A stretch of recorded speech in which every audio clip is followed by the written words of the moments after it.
We're subdued group today. Yeah, we're good. I'd like to, good evening, everyone. I'd like to call to order our Special Education Advisory Committee meeting for Thursday, June 20th, 2024. I will begin with the land acknowledgement. The Durham District School Board acknowledges that many Indigenous nations have long-standing relationships, both historic and modern, with the territories upon which our school board and schools are located. Today, this area is home to many Indigenous peoples from across Turtle Island. We acknowledge that the Durham region forms a part of the traditional and treaty territory of the Mississaugas and Scugog Island First Nation, the Mississauga peoples, and the treaty territory of the Chippewas of Georgina Island First Nation. It is on these ancestral and treaty lands that we teach, live, and learn. This statement was co-created in partnership with the Mississauga of Scugog Island First Nation and the Chippewas of Georgina Island. I would like to also move on to our Indigenous Rights and Human Rights Statement. The Durham District School Board recognizes that the Indigenous rights are distinct. In the exercise of those rights, Indigenous staff and students shall not be subjected to actions with the aim or effect of depriving these distinct rights. The Durham District School Board is committed to providing learning and working environments that center human rights and equity and are safe, welcoming, respectful, equitable, accessible, inclusive, and free from all forms of discrimination, oppression, harassment, and harm. Okay, and we will move on then to our roll call. Kara. Victoria Kelly, Durham Citizen Association. Donna Edwards, trustee for HX. Morgan Cameron, member at large. Elizabeth Daniel, member at large. Durham Disability Association, Durham Region. Tracy Redmond, the secretary representative. Charmaine Brown, Ontario Parents of Visually Impaired Children. Michelle Property, Assistant Lead, Student Services. Andrea McCauley, Superintendent of Education. Lisa Rye, recording secretary. Eva Kiriaki, SEAC chair and representative for the Association for Bright Children. We have regrets tonight from Trustee Miller, Trustee Michelle Arsenault, and Jennifer McLaughlin from Savona Afrocentric Circle of Support. Okay. I'd like to welcome our guests online. I don't think we have any special guests today in the room, but our guests online. And we'll move on to the approval of the agenda. Has everybody had a chance to take a look over it? If everyone is okay with it, any questions or concerns with the agenda? Okay, can we get a motion then to approve the agenda? Anna, seconder? Kara, all in favor? Okay, agenda approved. Moving on then to the approval of the minutes from the May 23rd, 2024 meeting. Has everybody had a chance to review those minutes? Yeah, any questions or concern with respect to the minutes? No? Okay, then can I get a motion to approve the minutes for the May 23rd meeting? Sarah, Elizabeth, second? All in favor? Okay. I'd like to also welcome Allison Emer just to join us from Easter Seals, Ontario. Apologies, just for the record. Thank you. No, that's okay. Happens. Okay, then we move on to item number 7, which is the Inclusive Student Services Department report. So good evening and thank you. We have a few items to update you on this evening. So the first is to highlight the Inclusive Student Services Impact Update in June's edition, our 10th for this year.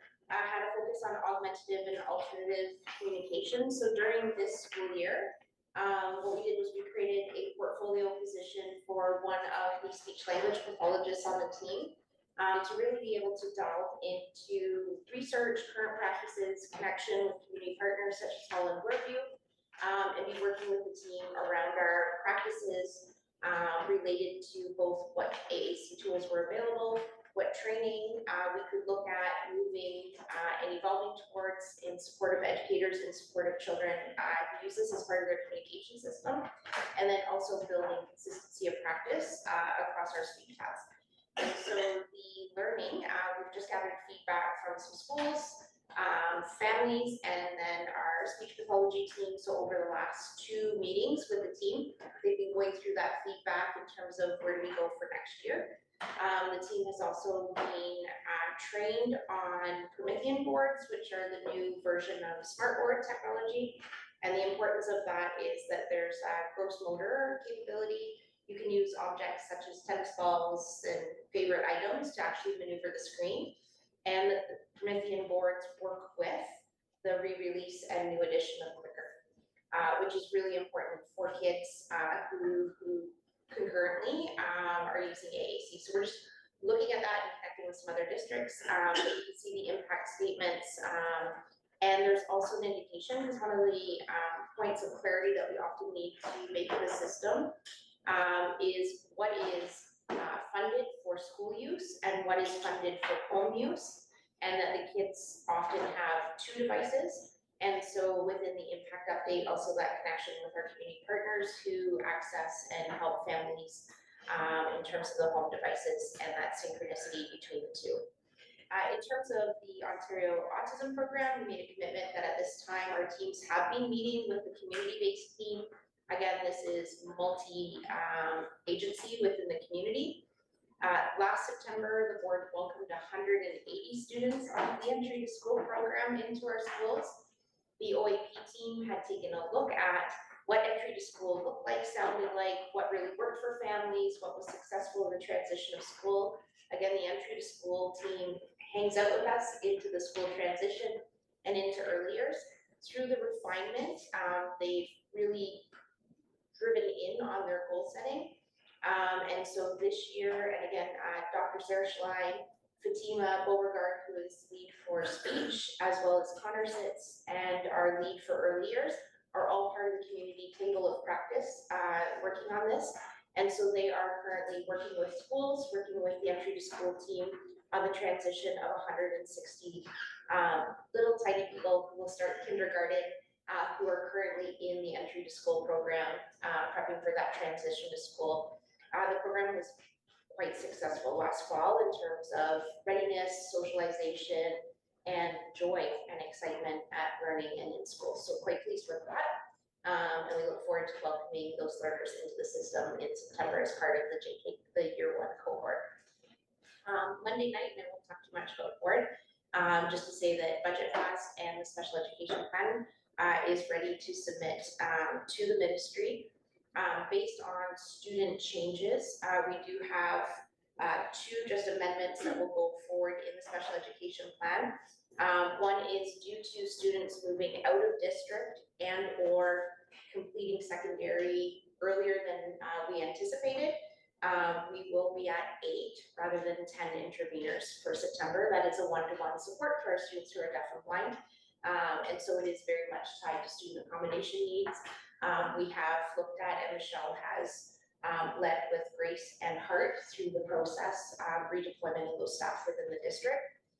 It is a very important role for student accommodation and a very defined skill set.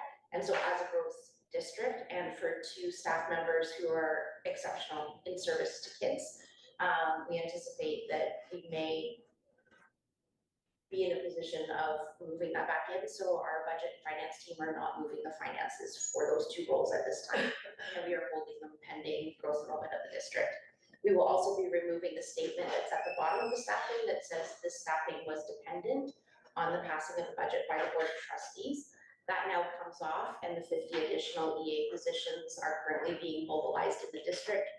We were able, Michelle Connor and I, along with EA allocation and our people and culture team, who have done an exceptional job of coming alongside, were able to communicate out with administrators this evening that 30 positions are being communicated to schools tomorrow, and 20 will be reassessed in August. The 30 positions, the team has the hint that we had the 50 positions within the draft allocation. And so when they met to look at what was going into schools for 24-25, those positions were suddenly drafted in the background. So that's what's being confirmed out to schools. So making a big, big impact, and school leaders will be receiving that communication individually tomorrow, and then following regular process for August. And then our other 2 quick items.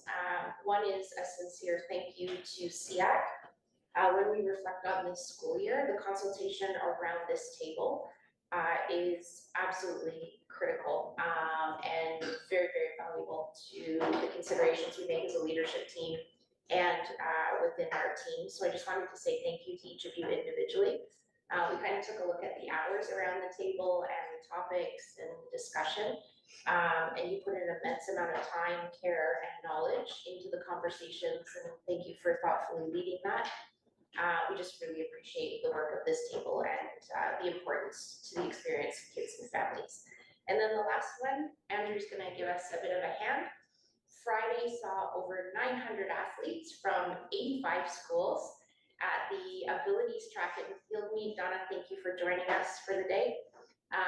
It is, I know we're not supposed to have favorite kids, favorite days. It is my favorite day of the school year. And so with that, Andrew, if you don't mind running the video.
So incredible for the kids. I think one of the strengths of the day is a couple things.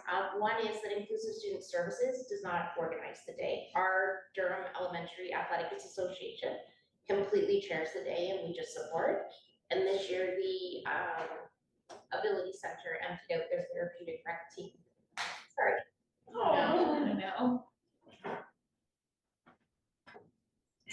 They emptied out the therapeutic rec team and the whole team was at the Ability Speak to support the event. Oh, those people are great. They're all in. So that's our report to this month. On that note, what a, Yeah, that's a good Yeah. day. Yeah, yeah. So go ahead. It is, it's a really great event, and it's that I always show up, I don't stay the whole day, but I always, and it's always nice when I talk that I see the smiling faces that you witnessed on the video, and it's a really, really great day, and it's great to see as the years go by, as how many more and more schools are participating. However, I just have a couple questions because I still hear of some barriers, and just so that people are aware of some of the barriers. One is around wheelchair accessible busing, and where there's not necessarily adequate, and I know that talking to a few staff, they basically had said in the past they used to use their personal vehicles, which I know they're not supposed to, but to support some of the students to go. And I know that shouldn't happen, but basically some classes were left behind because of that. So great, lots of more participation.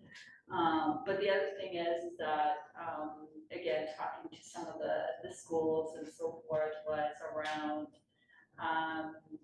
just the numbers that they could have had there. Yeah. And I asked what they thought the barriers were for certain students not coming.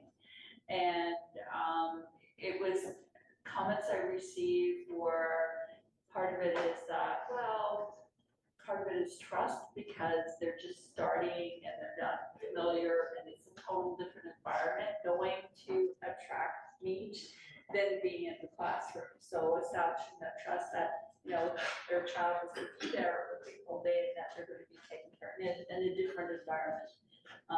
It sort of thing. And then the other comment was, some of it is cultural. And you know, as far as understanding, you know, just what the benefit of coming out and seeing likeness and so forth there, seeing the diversity that is there. So I'm just, you know, some food for thought on how maybe we can actually improve. So I said it's a great number to ensure that we reach out to those parents to have an understanding. This is a fantastic day and an experience that they can have, right? Absolutely.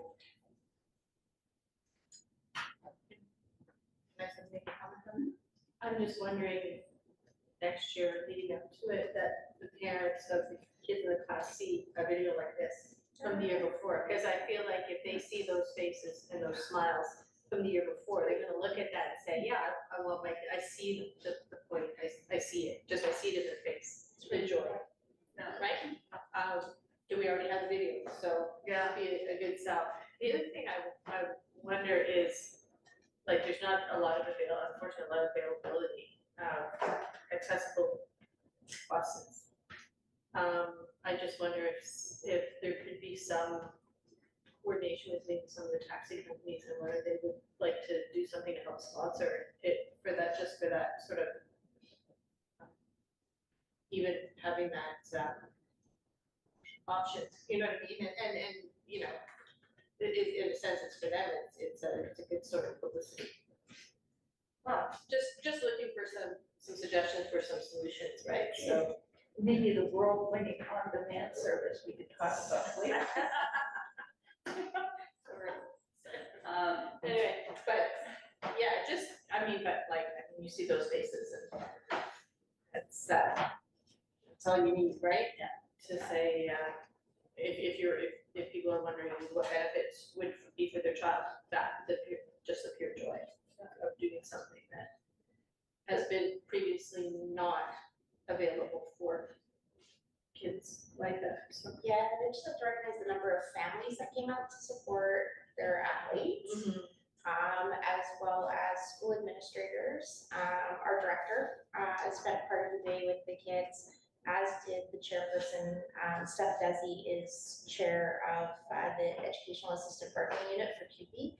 And Steph also came out to support the kids and her colleagues as well, and to thank them. So it was a really nice day of wrapping leadership in a number of ways that really centered the athletes. There was many retirees there. Yes, there was. Many retirees came back to support the day. Yeah. That's awesome. But it was really generous that the Ability Center stepped up and they sent their entire therapeutic rep team. That's awesome. That's really fantastic. Are there any other questions with respect to the ISS departmental report? Elizabeth, go ahead. I'm hearing some snippets that I just want to draw you back to the AAC section, and I may have misinterpreted the information that I've heard, so correct me if I'm wrong, but with the establishment of a single SLP position dedicated to AAC, I've been hearing a little bit of a concern that there's a slowdown then because fairly simple AAC that might have been done with the school-based SLP would now be expected to be done with this single SLP who's kind of spread out in lots of places. Yeah, no, she's leading training and coming alongside her colleagues, but is not on consent for the students. The school-based SLP remains key contact and support. It was more around the professional learning processes. And we did have inconsistency of practice across the district, so it was important for us to slow down just a little bit in order to make sure that we were developing consistency of practice so that it wasn't serviced by postal code but serviced by access. So that will pick up again. But I don't think there were significant delays because we tracked the timeline from consent through to we know when the devices are ordered and go out to the system. But thank you, we'll take that feedback back to Fatima, and just have the team take a look at that again, to ensure that that was no impact to kids, or to adjust. I'm looking at Michelle, because she sees Fatima more often. Just have a question too, when you mentioned the AAC and as far as family seeking home use, they access funds through, I know the Sisters United program. When you were talking about which systems and stuff, is there sort of one of the thought processes of how accessible it is also to parents so that maybe they have the same system at home? Usually the two SLPs are in connection, where there's family consent to do so, and I don't want to pick on you professionally, but I didn't know if you wanted to talk about that. We're just like, Yeah, well, I think the family consent usually comes along, but it would be required. Especially the college would expect that collaboration occurs with the possible. quite often there's a connection that's three-way between two speech paths as well as the classroom educator, so that the word banks and systems are being preloaded prior to a unit of study, and so that the language is going and the two devices actually mirror each other. I know for some of our schools, there's some routines around some of our students where every second Monday, the home device comes in for the day, and the EA is pairing them and then sending the home device home at the end of the day so that they are in sync for the kids. Any other questions with respect to that? I'm just curious with this, I mean, I've not had the opportunity to see many of these systems in use. Is there an opportunity where we could see a demonstration of how some of these devices work? Because I absolutely think it would be, from an advocacy perspective, a great We learning. can put it for the September presentation, if the teams, September or October, given teams availability. Sure. We'll do switches and lamp. It's a Constantly evolving field. Yeah, for sure. But it would be nice to have some sort of insight on how these devices work and what they look like and things like that, because I think it just as a table, we all tend to advocate regardless of what our association banner says, right? And having that kind of knowledge would be. Yep, we'll do it for September, October, Yeah. depending on the team. Yeah, fantastic, thank you. This iPad switches, Yeah, we'll bring the camera.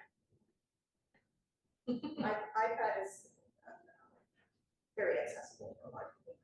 Place that It's easily accessed, yeah. easily obtained. But we'll bring the switches as well. There's a fair amount of technology around kids communicating with switches. And maybe get a couple videos of students. Their Yeah, that would be using awesome. their tools. Because I think it just helps keep us all informed, which is always Thank you good. for that. No worries, thank you. If there's no other questions, once, twice, okay, then we're gonna move on to the board report.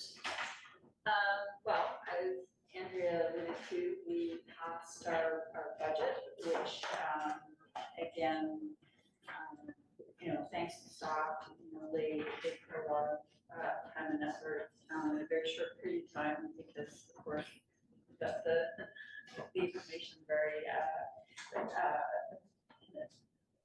late, the information late for the budget, but, so we passed it. But again, recognizing that,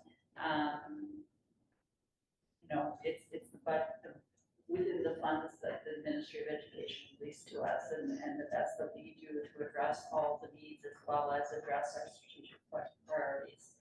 So, and it's not that there isn't going to be challenges next year, because we also had our enrollment projections, and we are an increasing enrollment board, and we still even though we have those projections, we always know that we get surprises in September, and so it's kind of the best guess projections that staff can do, but it's not always easy when September rolls around, because unexpected people coming in, and addressing those challenges and those needs. We also, I'll let Roland talk about, the scholarship. We presented the scholarship for a building scholarship. I'll let Roland talk about that instead of coming from me. But it was great as where the chairperson's scholarship. And then,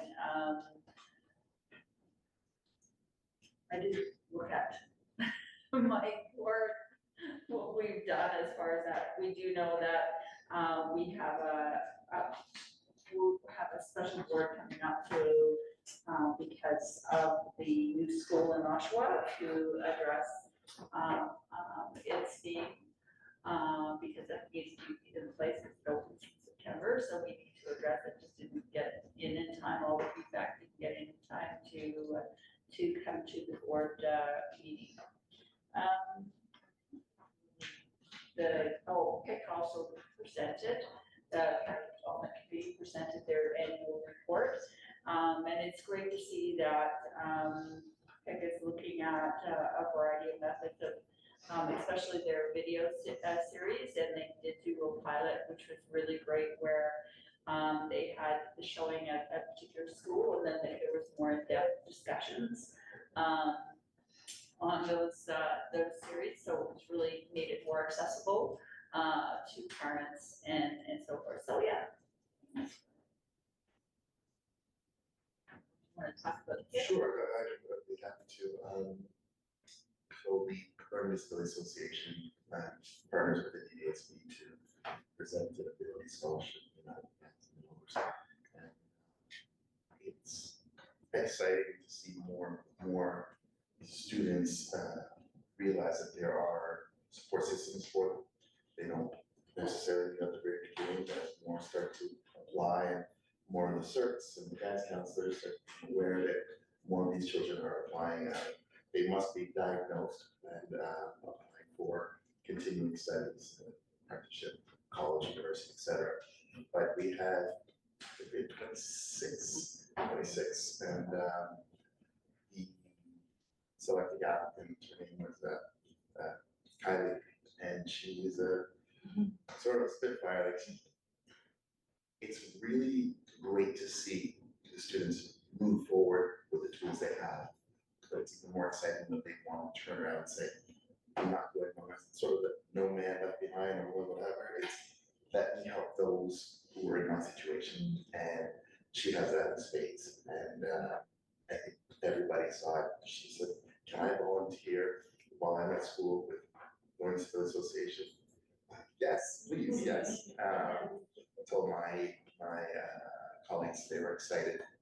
She just exuded all the traits we see of somebody who starts off with these perceived hurdles, and she used the tools and that's it, and she embraced them, and now she volunteers. She had a 90 average, so it's been just really excited, and as with everyone else. So I was happy. Her aunt was there, as well as two of her teachers or support system at the school, and yeah, she was just thrilled. I think she had a bit of a year, so this just came at the right time, and she was great. She was great. I'm very happy to it. I mean, oh yeah, that was great. Yeah, and there were a lot of great applicants, so it was difficult, but yes, I think we chose somebody who really appreciated the system and look forward to getting back, and also can't wait to move forward. So that's exciting. Actually, she also was recognized at the student recognition night as well, which was really, and then I also saw her at the track and field meet, the track and field event, so I saw her 3 times in a very short period of time. Maybe give it a go, it might get feedback. Yeah.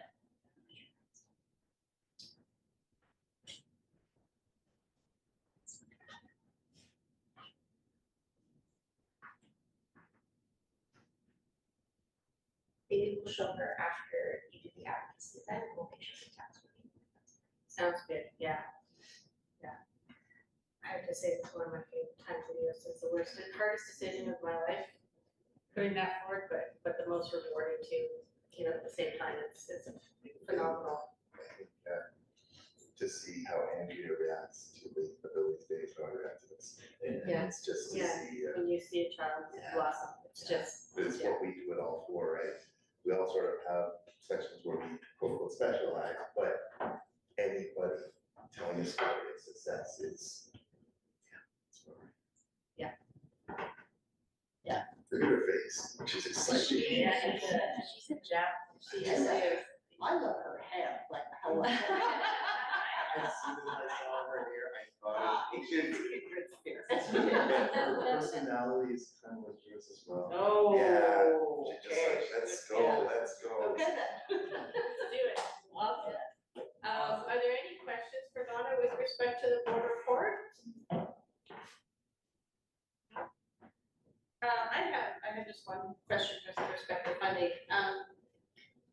Are there adjustments made, you know, I know that twice a year, I think you kind of do report the enrollment to the ministry. Yeah.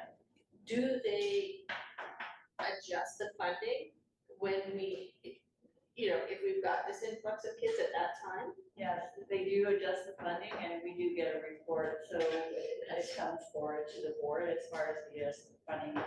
I mean, at this point in time, this board is very good because there are a lot of grants that they were called PPF, they're not called PPF anymore. I have to go back and think about it, but anyways, that we do not include in our budget because we do not know whether they will come forward or not. So we're very cautious on that so that we don't, because they're one-time grants and we never know what's going to happen. So we don't rely on those. So if something does come through, then it's kind of an added bonus that we can do something else, right? But yeah, it is adjusted and it is reported to the board. That's good, because for those of you who may not know, we've actually had situations where like budget has been released, like approved ministry, like school starts, funding's pulled back. We've actually had that happen, so I guess that's smart to keep those, Yeah, and just that's, to be sure. yeah, and I would say that the biggest, one of the things that is really worrisome these days is still the fact that, because it's 91% of the budget is staffing, and the EI and CPP isn't fully funded by the province, which makes absolutely no sense. And so it's a real issue because I think it's 2.2 million this year that is not funded by the ministry, but this is starting to accumulate, right? It's starting to increase. And so that comes out of other places we have to find because we have to pay the EI is mandatory, the CPP. So it's really frustrating for things like that. And anytime that is mentioned, I know it's mentioned several times, even at the interim of the School Board Association, and we still get sort of silence on it from the Ministry of Education. So.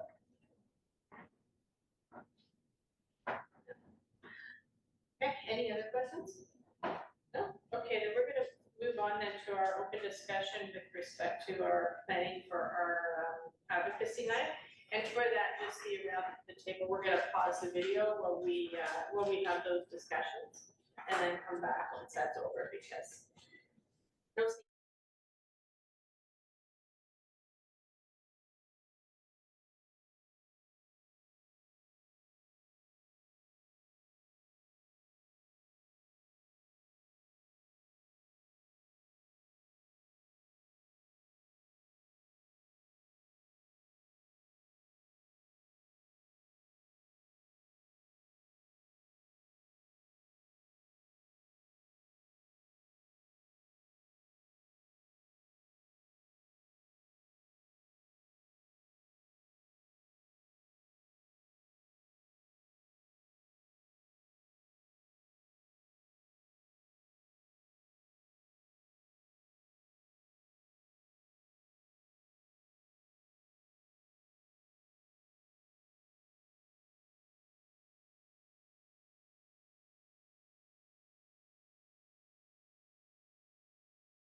one of the EAs and one of the vice principals attended with her along with her parents. She wanted to pick the educational assistant.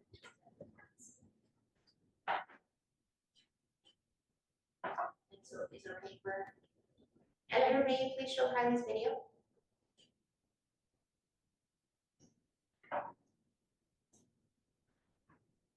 My name is Kylie McCurdy. I'm in grade 12 and I am 17 years old. I am applying for the Ability Scholarship Award for spring of 2024. I'm going to talk a little bit what it was like for me to have a learning disability going through a lot of different schools. Firstly, and I want to say this most importantly, I would not take it back in a heartbeat. My learning disability, yes, it was hard to overcome a lot of barriers and get through a lot of things. I have to give 110% when other kids only have to give 50. And that's okay because it helped shape me into the person I am today.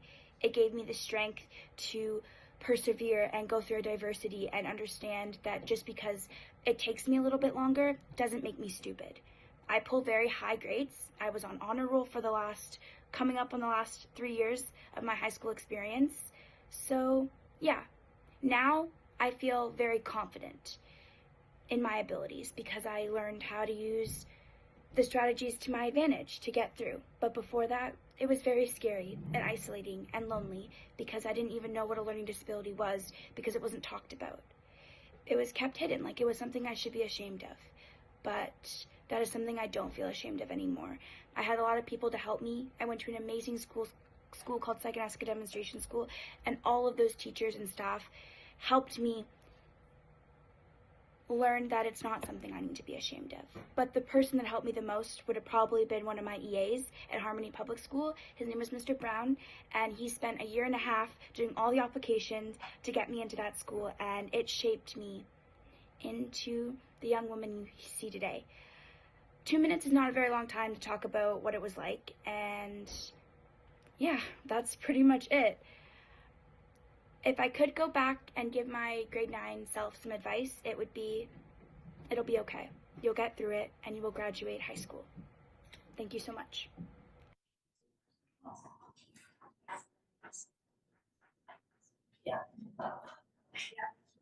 Anyway, that's fine. Yeah, okay, moving on to the business arising from the minutes. It was the Special Education Committee, the summary of SEAC obligations and expectations.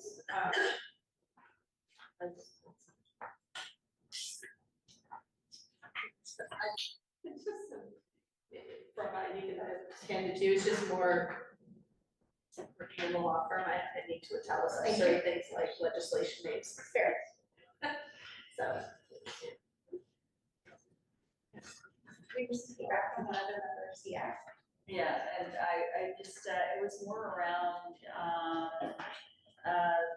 the Indigenous representation, because under the Education Act, if we have a trustee, a trustee appointed, an Indigenous trustee appointed, we should also have somebody on SEAC and under the legislation. So I had made the comment that we need to address that here, and it can be the appointed Indigenous trustee or somebody else if they choose.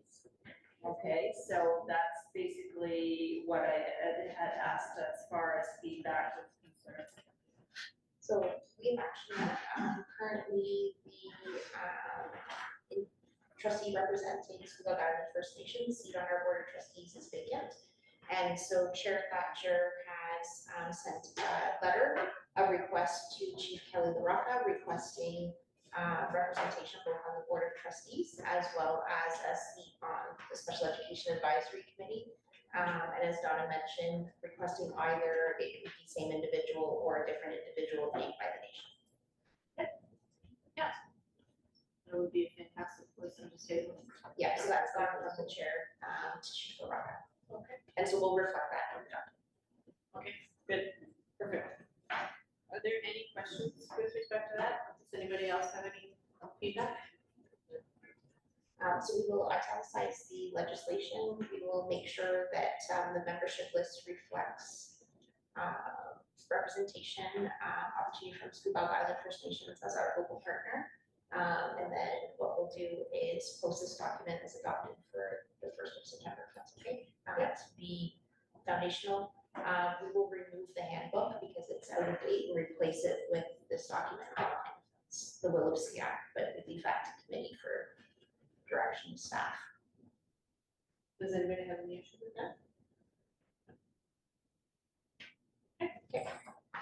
So now we're on that. Okay, moving on then to the association reports and committee reports. Does anybody have any association reports?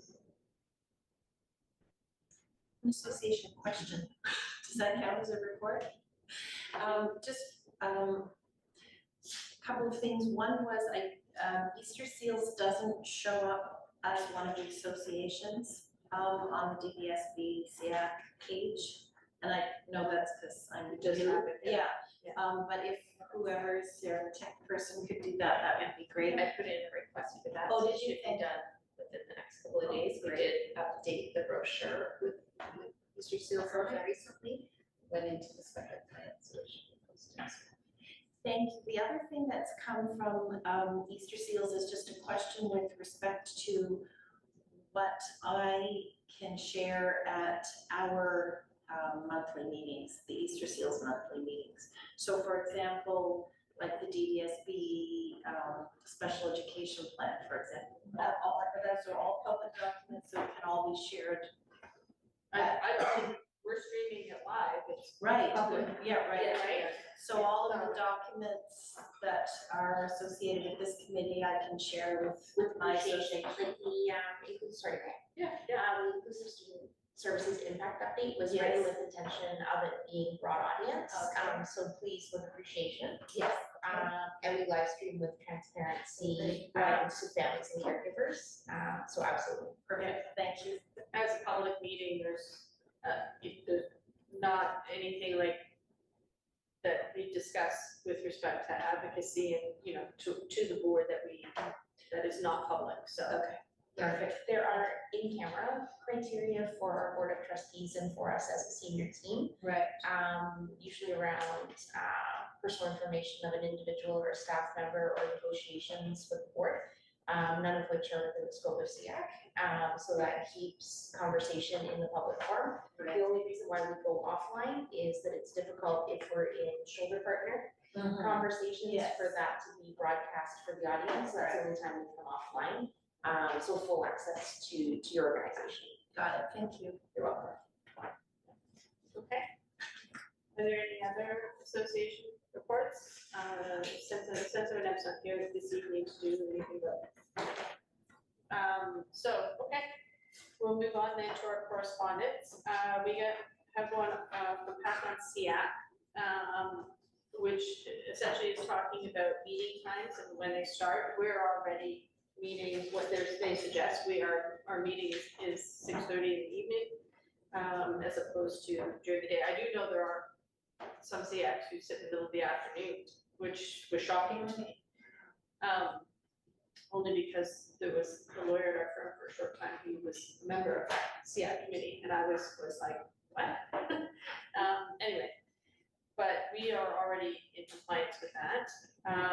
The second one is the Ministry of Education parent caregiver letter on the changes to the OSSP requirements with respect to financial literacy, reintroducing modernized home economics and education that elevates life skills, introduction to career coaches, and restore academic focus and safety and personal responsibility. Ontario schools. So I guess that went home to parents. Yeah. So, and then there was the minutes of the Minister Advisory Council on Special Education. That just the highlights of their meeting. Are you on that? No. No, actually, as far as the representation, there is, they rotate around the different boards as far as Catholic, public, French, so forth, they rotate around. So it is actually the Ontario Catholic School Board Association representative that is on there. And it's kind of interesting though, previously, I mean, I'm glad that there's something more coming out, because previously everything was considered confidential, so I'm glad that we're actually getting stuff now. It's good. Well, just a FYI, and then there was a response from Durham Region Transit on our letter to the Ministry of Education with respect to transportation support for students with special education needs. I don't know if anybody's read that letter, but it's somewhat entertaining. Yeah, Donna, go ahead, yeah. Yeah, I have a suggestion, and that, because nothing that we put in that letter was not said at that, public consultation, particularly in Ajax that they had. So when they say it wasn't addressed, I'm kind of chuckling, and it sounds, their tone of their letter sounds, they're a little bit upset with us. But my suggestion is that why don't we invite them to come to a SEAC to do a short presentation of what they say, and then actually ask questions. I think that would maybe help this as far as going along, and for them to understand what SEAC is, because my gist of this as well, and yes, according to them, they've written this collaboration agreement with the board, but they really do not understand what SEAC is, and who we represent. So I think that might be a suggestion, is having them come say, they can talk about their award-winning on-demand service, as sort of thing if they wish, and then we can actually ask them some direct questions. I would really like to understand, like especially the buses that were canceled outside of Ajax High. Sorry, I'm selfish. Yeah. But for secondary schools are significant trip generators and are strongly considered in annual route planning decisions with the PRTRT.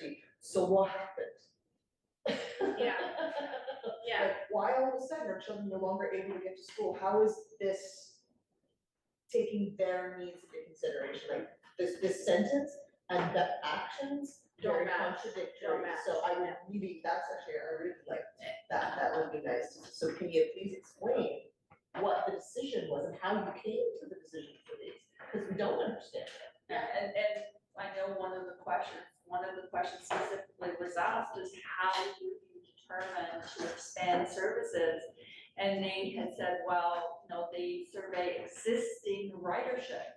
They didn't say anything else. And we said, well, that's existing ridership, that doesn't, and then they said they were just starting to look at the cancellations of the on-demand, where riders made requests and the requests couldn't be met. So they were just starting to look at that, gather that data. So, other than your existing membership, how do you survey the people that want it? So anyway, there's some inconsistencies as far as that's concerned. Well, and it is interesting because the way this letter is written, it's almost like they think it came from the board itself, as opposed to an advisory committee to the board, right? So if I may, I think, all the suggestions, I would agree that understanding of SEAC is something that, Associate Director Wright had conversations to provide context on what SEAC is, in relation. I think the other aspect, if there's a request for connection through, for information, I do think the fair point is the existence of a memorandum of understanding of agreement between the organizations.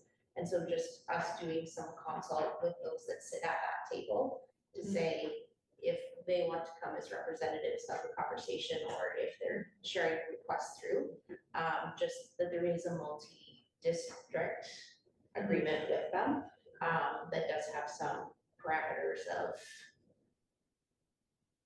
conversations and relationships. Okay, like I said, I thought this was interesting because the guy from Scarborough, so, I had Toronto Transit, and I came to Durham, and I was like, I feel like I'm in a small town where you're doing a tour of the town just to get from here to here, you've gotta go like this to get there. And so it's not convenient, and we know with transit, if it's not convenient, people will not use it, and that's the problem. And so, yeah, go ahead. Along with what everyone else said, I think there's a tone of disrespect within this letter that coincides with,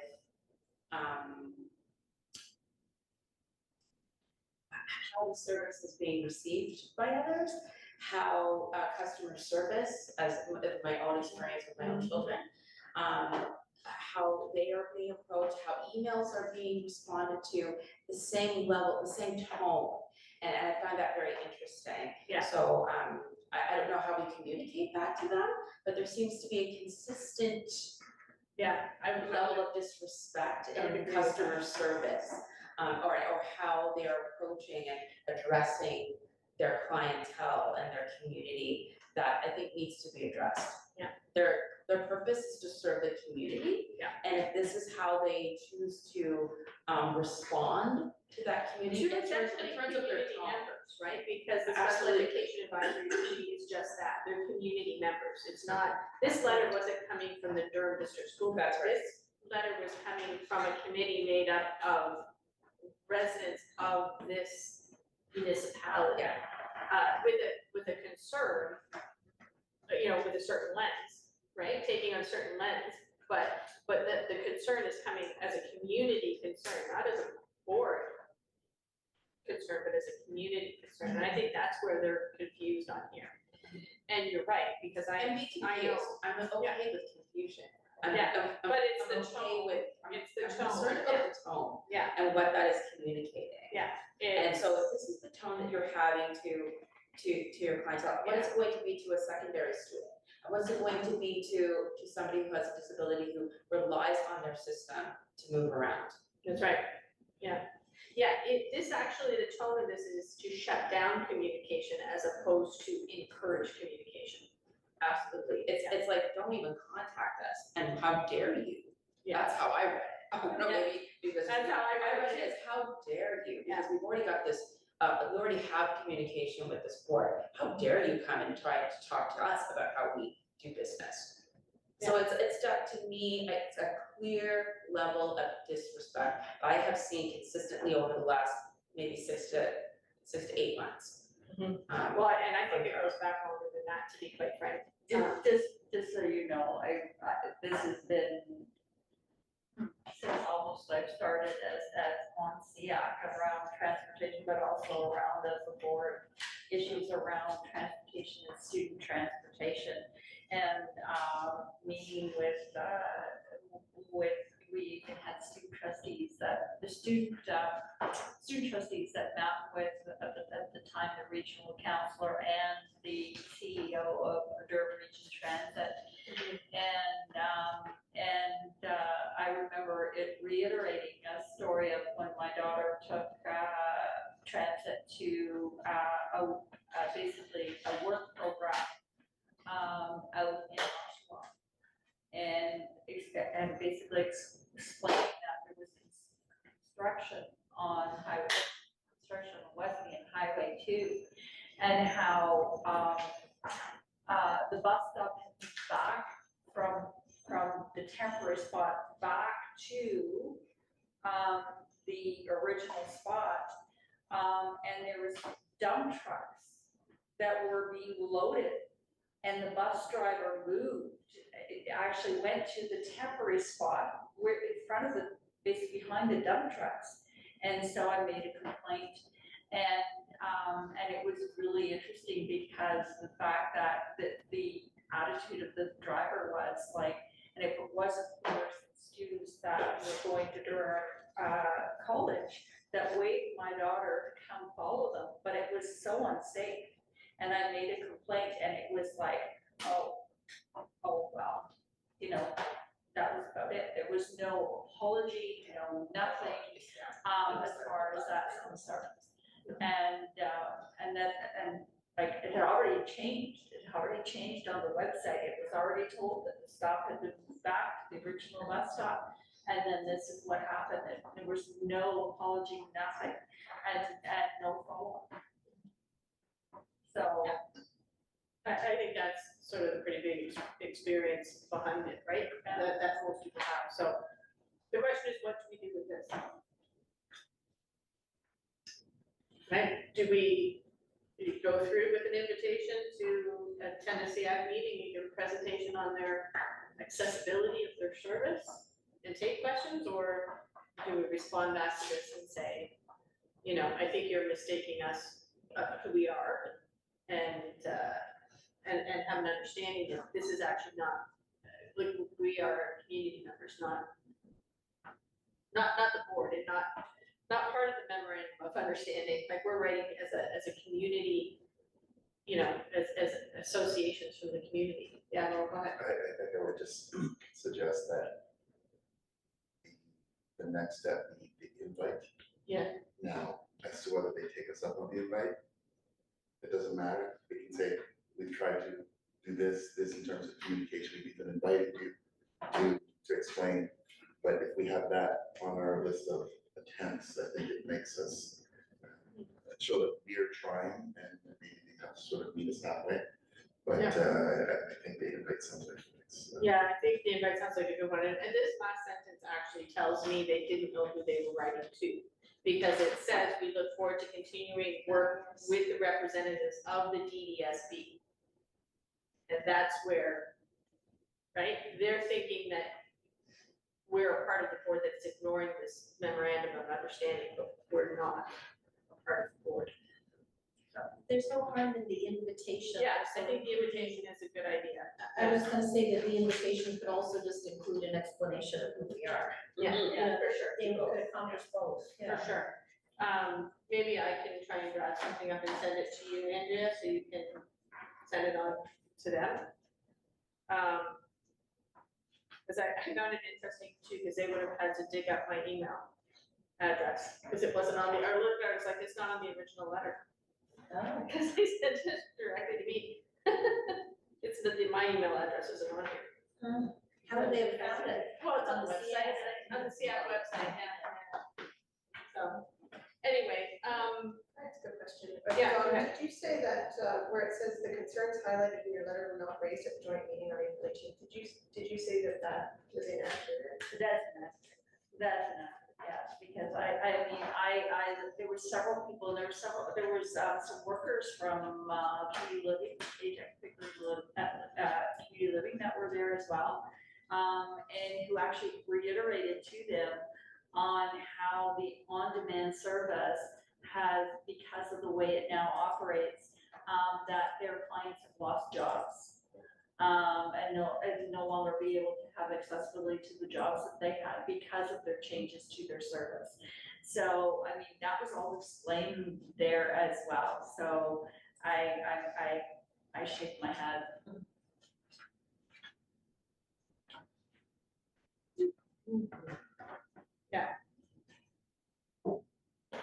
So, anyway, are there any other questions or comments with respect to the correspondence we received?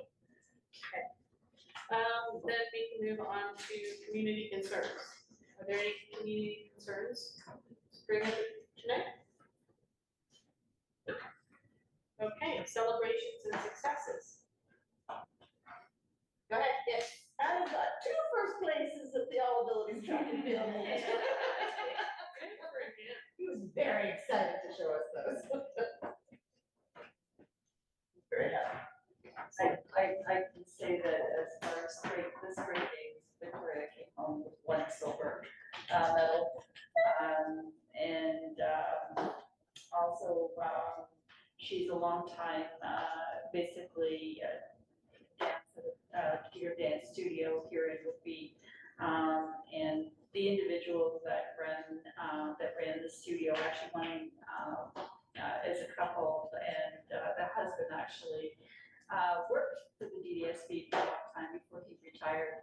Unfortunately, he passed away in the spring, but they established a dance scholarship in his name. And they gave it to Victoria because she has been there since they studio. So she got it done at the first ever Wayne Henry Dance Scholarship, sort of thing, so which was really, it was awesome as well, so. It's fantastic. Anybody else? Celebrations of success? Wow, that's gonna bring to a close our SEAC meeting for this school year. Our next SEAC meeting will be September 5th, 2024, right in this room. Go ahead. No, first two.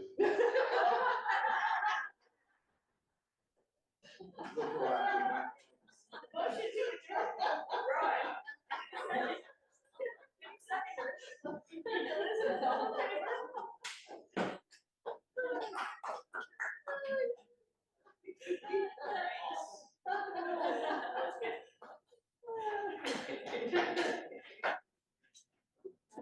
That's perfect.